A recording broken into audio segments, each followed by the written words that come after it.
Donc c'est tout pour l'open mat de ce matin. Aujourd'hui on est samedi et il va y avoir que ça comme entraînement. Cet après-midi je vais sûrement revenir pour m'étirer. Et je vais profiter du coup pour faire un débrief des Europes. C'était la dernière compétition que j'ai fait et je suis revenu vendredi, je suis revenu hier. J'ai pas eu le temps de filmer quoi que ce soit. Et je vais rentrer à la maison là et je vais faire débrief des Europes avec vous. Bon, on se retrouve ici pour la suite de la vidéo. D'abord, c'est quoi les Europes? Les Europes, c'est un des 4 tournois majeurs du circuit de la Fédération internationale de Jiu-Jitsu. Depuis le début, ce championnat-là, il se passe à Lisbonne, au Portugal. Mais cette année, en raison de restrictions pour le Covid, ça s'est passé à Rome, en Italie. Et c'était du 14 février au 20 février. Alors, en ce qui concerne mon run aux Europes, j'étais dans quelle catégorie? J'étais en ceinture violette adulte, moins de 76 kg, du coup poids léger. Dans la catégorie, il y avait à peu près une quarantaine de combattants, il y en avait 43. Et mon objectif principal pour cette compétition-là, c'était de médailler, que ce soit bronze, argent ou or. Alors pour cette première compétition de 2022, le jour même de la compétition, est arrivé avec son lot de petits stress et mini crises cardiaques. Premier coup de stress, c'était comme on n'était pas très proche du pavillon, il fallait prendre taxi ou Uber. Et là, les Uber décommandent les uns après les autres. Du coup, on devait arriver là-bas à l'ouverture du pavillon à 8h30.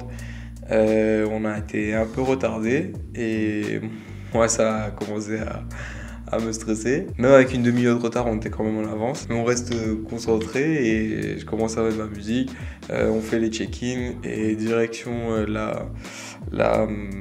l'aire d'échauffement.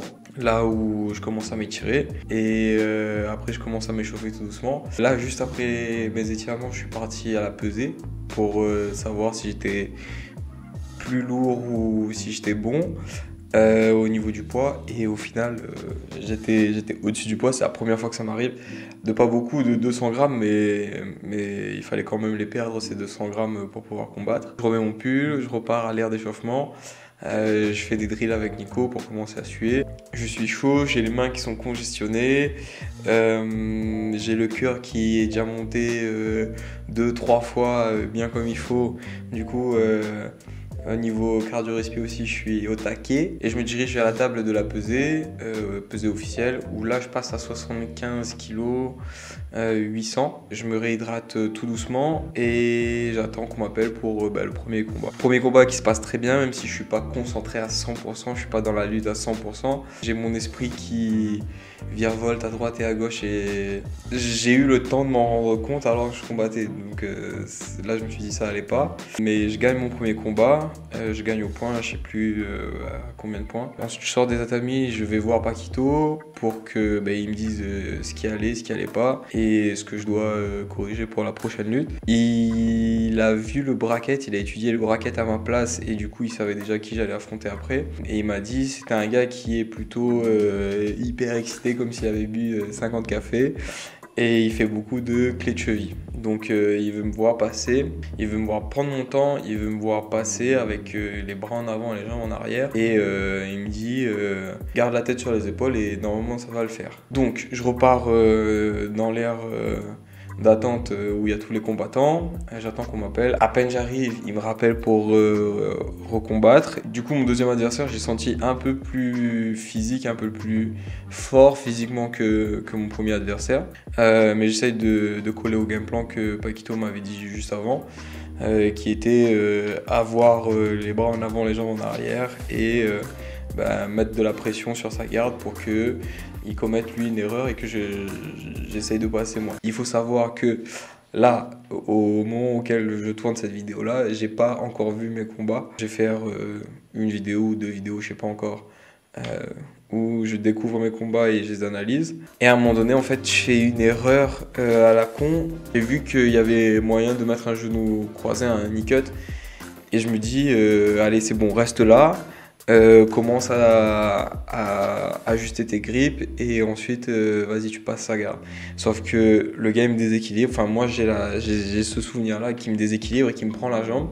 Il arrive à rentrer dans sa single X et là il commence à rentrer sa clé de cheville. J'essaye de défendre, j'essaye de tourner vers l'intérieur et lui me ramène vers l'extérieur. Je recommence, je me dis si je me mets debout, il n'y a pas de clé de cheville, du coup je serai safe. J'essaye de remonter, de me retourner vers l'intérieur, de remonter. Entre temps lui il a juste sa clé de cheville. Et là il me remet dans l'axe et il tire, mon pied craque 2 fois, j'entends et je sens mon pied en train de se défaire en fait. Du coup voilà, je perds deuxième combat comme ça. Je sens pas ma jambe quoi, j'arrive même pas à bouger mes orteils. Je me remets debout, je dis à l'arbitre c'est bon, allez on termine avec ça. On sort des tatamis et là je pleure toutes les larmes de mon corps parce que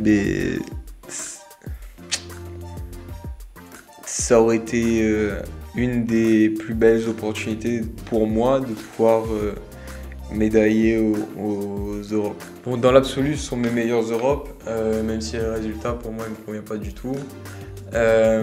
C'est la 3e édition auquel je participe. Les 2 premières fois, je me suis fait sortir au premier combat. La première fois, c'était un carnage. La 2e fois, il manque de lucidité. Et là, je passe le premier tour au moins. Bon, bref.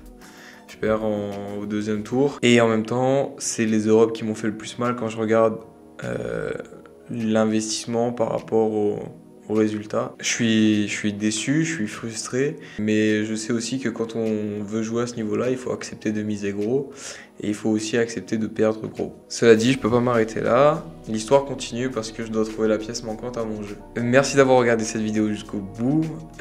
Si elle vous a plu, vous pouvez la partager avec vos potes du jiu-jitsu. Vous pouvez nous laisser des fingerlocks aussi et des commentaires.